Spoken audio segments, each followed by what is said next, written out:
las unidades, la equivalente metabólica, la tasa equivalente metabólica, MET. Todo está afeitarse 2 MET. Hacer labores de carpintería 10 MET. Tener relaciones sexuales 5 MET. No, es importante, por ejemplo, nosotros en cardiología, los pacientes que se infartan o que han tenido una operación, una operación, nosotros cuando después de los programas de rehabilitación el paciente quiere volver a 2 cosas, ¿no? A su trabajo y a tener relaciones sexuales, lo normal, ¿no? Entonces, lo llevamos a una prueba de esfuerzo y si el paciente, esta prueba de esfuerzo nos permite obtener el valor de los METs, ¿ya? El valor de METs. Si el paciente pasa los 5 METs, regresa a los escenarios, ¿no? Pero si no, tenemos que entrenarlo realmente, ¿no? O sea, tenemos que darle un poquito más de ejercicio, tratar de mejorar hasta que alcance esa cifra, los 5 METs, ¿no? O también nos sirve para ver qué actividad laboral desempeña, ¿no? Por ejemplo, si el paciente es un chofer, por lo menos necesita tener pues unos 8 o 9 meses de capacidad, ¿no? Entonces, esto nos sirve, esta prueba nos sirve para evaluar la capacidad de ejercicio que puede hacer una persona, ¿ya? Entonces, es una prueba muy importante, nos sirve para detectar isquemia, para evaluar tratamientos y para evaluar capacidad funcional. Este paciente, como ustedes ven, está conectado, ¿no? Y acá se va viendo el registro de su electrocardiograma. Entonces, se le toma un electrocardiograma antes que inicie la prueba, ¿no? Un electro en reposo, y después comienza a hacer la actividad física, ¿ya? Y se va viendo su trazado electrocardiográfico, si es que hay supradesniveles, infradesniveles, si aparecen arritmias. También se controla su presión arterial, para ver su comportamiento de la presión arterial, ¿ya? ¿Qué debería pasar con su presión arterial sistólica? Subir, ¿no es cierto? ¿Y la diastólica? ¿Subir o bajar? ¿La presión sistólica qué representa? La contracción, ¿no es cierto? ¿Y la presión diastólica? No, la presión diastólica ¿qué representa? Es la resistencia que oponen los vasos. Entonces lo normal es que yo en el esfuerzo contraiga más, ¿no? Bombee más sangre, suba mi sistólica y mi diastólica tiene que mantenerse igual o disminuir, es decir, disminuir la resistencia vascular para que llegue más sangre, ¿no? Porque cuando yo hago la prueba de esfuerzo, no solamente tengo que tener una buena perfusión coronaria, sino tengo que tener una buena ventilación y una buena perfusión para la parte muscular, ¿no? Estoy haciendo todo un circuito, ¿no? Todo un circuito de integración. La prueba de esfuerzo da mucha información, ¿ya? La prueba de esfuerzo no solamente la podemos hacer en banda, sino también en bicicleta, en algunos en ciclo ergómetro. Y hay una prueba mucho más, digamos, de más utilidad, que es lo que llamamos la ergoespirometría, es decir, acá al paciente se le coloca una máscara que nos permite calcular el intercambio de gases, ¿no? Generalmente eso lo hacemos en los pacientes que van a ser sometidos a trasplante cardíaco o en los deportistas, ¿no? Los deportistas de alta competencia para ver su umbral anaeróbico, ¿no? Sus cifras de lactato, todo eso es un estudio bastante complejo. La prueba de esfuerzo tiene utilidad no solamente médica, sino también en el ámbito deportivo. Bueno, tenemos el otro examen que es el ecocardiograma, ¿no? El ecocardiograma, que como ustedes ven, lo que hace es a través de un transductor, ¿no? Convertir las ondas de sonido en imágenes, ¿no? Ese es el fundamento. Hay toda una parte de la física que explica eso, pero a grande modo es eso, ¿no? Entonces, nos permite evaluar la cavidad cardíaca en todos sus componentes, ¿no? Desde el punto de vista anatómico, las válvulas, la motilidad cardíaca, la fracción de eyección, volúmenes, nos permite evaluar valvulopatías, visualizar si hay algunas tumoraciones, vegetaciones, en el caso de endocarditis, nos da muchísima información. Es un examen también seguro, ¿no? No es un examen que no representa ningún riesgo para el paciente, ¿verdad? El ecocardiograma este que estamos viendo es un ecocardiograma transtorácico, como ustedes ven, ¿no? Se hace por encima del tórax del paciente.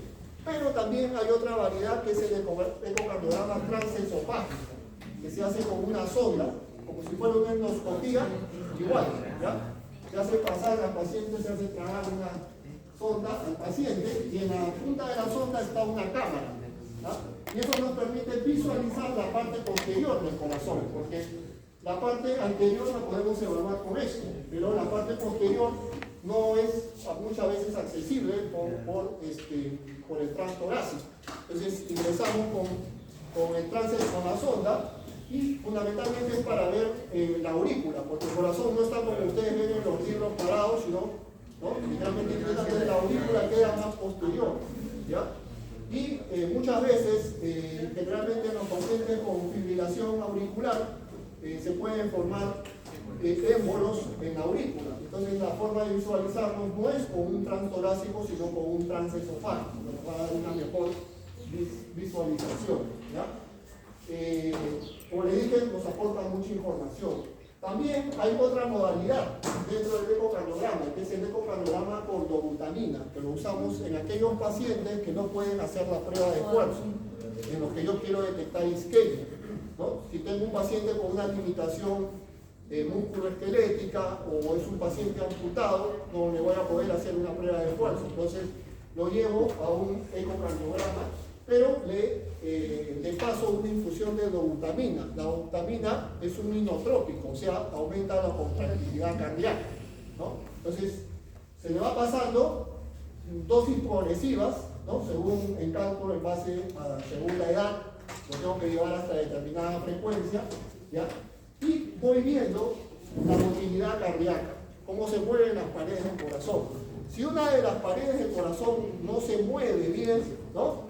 Quiere decir que hay, indirectamente sospecho que tiene que haber una alteración de la perfusión, de la irrigación de esa pared. Porque si es una pared que se mueve lentamente o no se mueve, nosotros le llamamos a eso aquinesia, el otro es disquinesia, cuando se mueve muy lentamente, entonces ya me está indicando de que lo más probable es que haya un compromiso de perfusión en esa zona del corazón, ¿no? Eso lo hacemos con el ecocardiograma con dobutamina, también conocido como ecocardiografía con estrés, ¿no?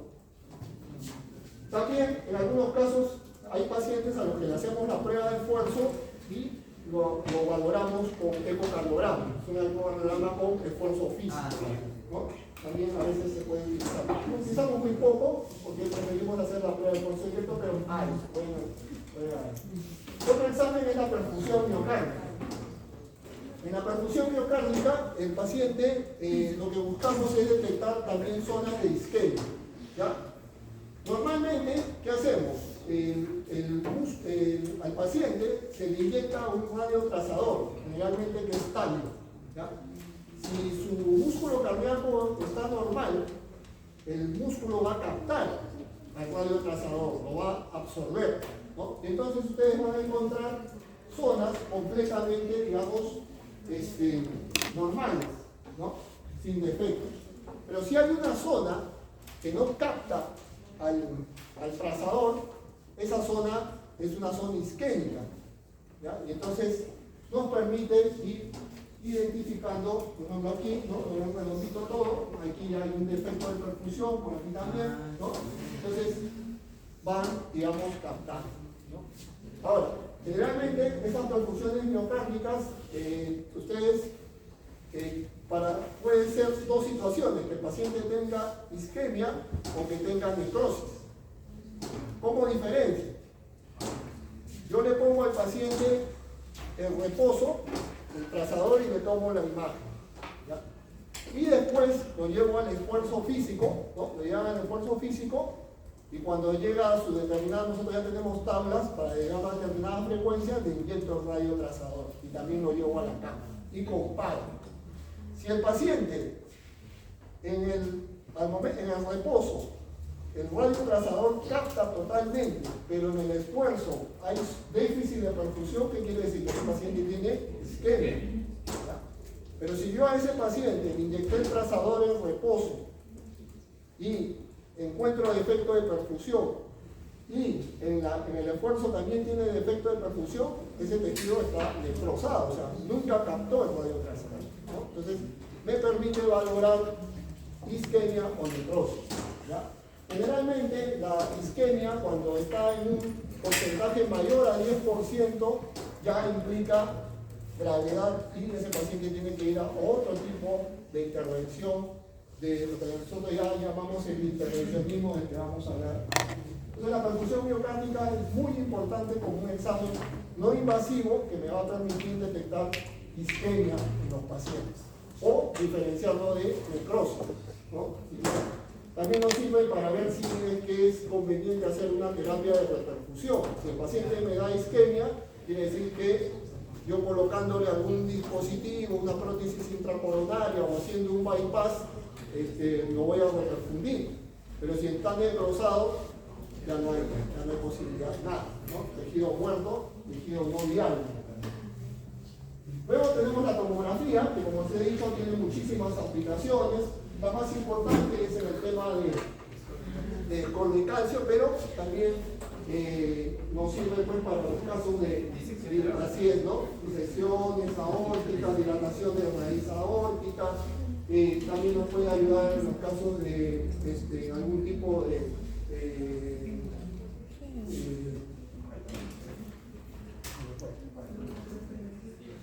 la tomografía. Y la resonancia magnética, que también tiene muchísima utilidad, sobre todo en los temas de miocardiopatías, ¿no? Identificación de miocardiopatías, tumoraciones, ¿no? Que son raras en el campo de cardiología, pero que también nos puede ayudar. Se ha empleado mucho el tema de resonancia magnética. Hoy es una subespecialidad dentro de cardiología, ¿no? Si quiere ser cardiólogo, dentro de las subespecialidades puede optar por la de imágenes, ¿no? Hacer tomografías y resonancia cardiológica. Es una subespecialidad ahora, ¿no? Porque hacer ecocardiografía es otra subespecialidad, ¿no? Después tenemos lo que hacen electrofisiología y arritmias, ¿no? Tenemos lo que, en mi caso, hacemos pruebas de esfuerzo y rehabilitación cardíaca, cardiología de deporte, y los que hacen cuidados intensivos, cardiológicos, ese también nosotros, y los que hacen esto de acá, que es el cateterismo cardíaco, que es el intervencionismo cardíaco, ¿no? ¿Buen informe? Bueno, aquí no se visualiza bien, ¿verdad? El cateterismo cardíaco sí es un estudio invasivo, ¿ya? Como su nombre lo dice, consiste en pasar un catéter, ¿ya? Ahora se hace a través del brazo, ¿no? Antes se hacía más a través de las piernas, ahora se hace a través del brazo y se viaja hasta las arterias del corazón. Ahí se inyecta una sustancia de contraste y con eso yo veo el grado de lesión que tiene una arteria coronaria. Si la arteria tiene la luz disminuida en más del 70%, decimos que es una estenosis crítica o una estenosis grave, ¿ya? Entonces, ese paciente tiene que ir a un tratamiento de reperfusión, ¿ya? Pero ustedes no sé si se puede visualizar acá el problema del lanzamiento, ¿no? La disminución de la estrechez del calibre, ¿no? Y después ya cuando se coloca la prótesis intracoronaria ya se restituye el flujo normal. No creo que puedan apreciarlo muy bien, pero la próxima vez en otra aula de repente podamos verlo.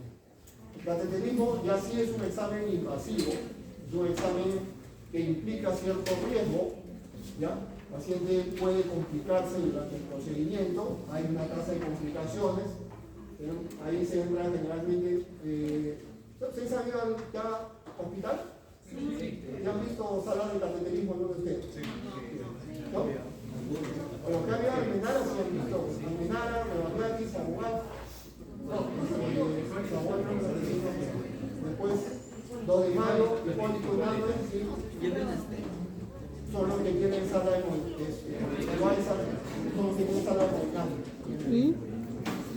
En Almenara viene fuera. ¿Ahí?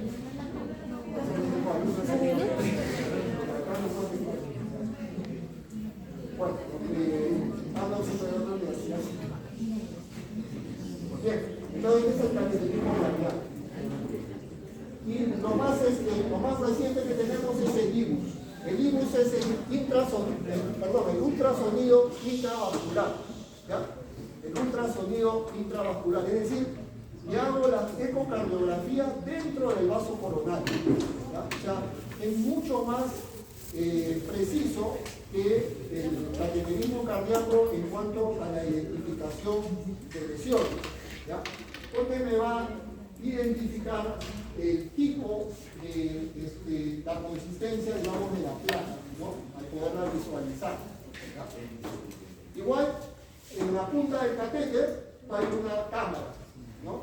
Y con esa cámara hago el ultrasonido, ¿no? Como una ecografía dentro del vaso. ¿Ya? Entonces me va a permitir identificar, ¿no? Las distintas capas del vaso y también la placa, ¿no? Aquí a grosso modo, este es el rojo, está el lumen, ¿no? Ya en amarillo la formación un poco en la placa, ¿no? Y entonces, pero este es un examen, digamos, bastante exhaustivo, ¿no? Esto es, digamos, ya de lo más reciente que se tiene.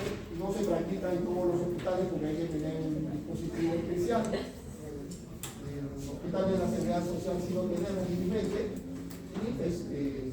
y lo hacemos, ¿no? En situaciones que ameriten, porque tampoco es un examen que se haga, digamos, de rutina, ¿no? Más vamos al cateterismo y en situaciones muy especiales podemos ir con